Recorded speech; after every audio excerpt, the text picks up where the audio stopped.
Fed Square here tonight. It's a great pleasure to have you here. My name is Chris Brooks and thank you very much for joining us here tonight. I think we can also probably welcome winter, because I think we're seeing the first signs of winter here in Melbourne after a long autumn. And it's good to see that winter has arrived as at the same time as Light in Winter is held here at Fed Square. I'd like to welcome you all here, and in particular the Minister for Arts, Heidi Victoria.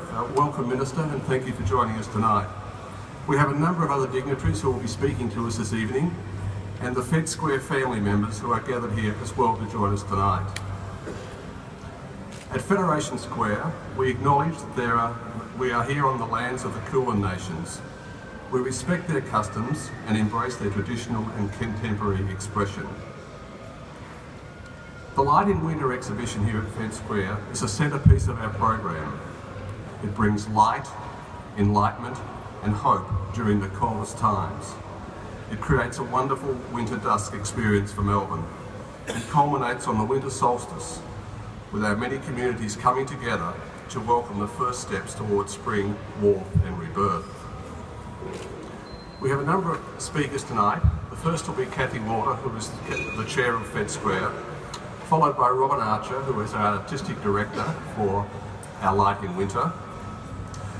Then we'll hear from Peter Colliner, who's the managing director of Kira Galleries, and this great display of artistic glass that we see behind us. And then the Minister, Heidi Victoria, will announce the winner of the Kira Gallery Award. So first of all, it gives me great pleasure to introduce the chair of Fed Square, Catherine Walter, AM. Welcome, Cathy.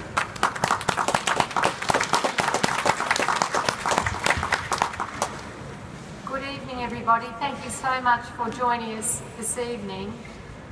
When you think about winter solstice and how it is a ceremony and a celebration in a sense from ancient times, it's fitting indeed that we celebrate it here with the light in winter. It does of course reflect the ebbing sun at its lowest point, and Stonehenge, as many of you will know, is built in its honour, in a sense, in the UK.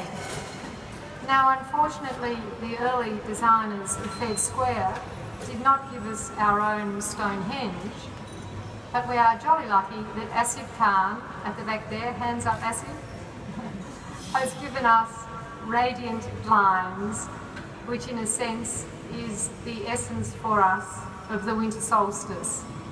This, of course, was the time when people in ancient times weren't sure that they'd see the next summer.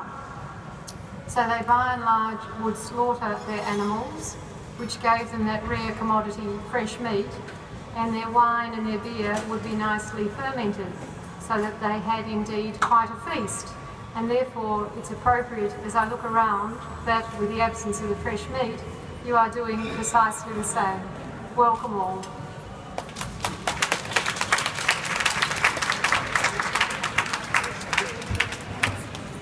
Thank you, Cathy.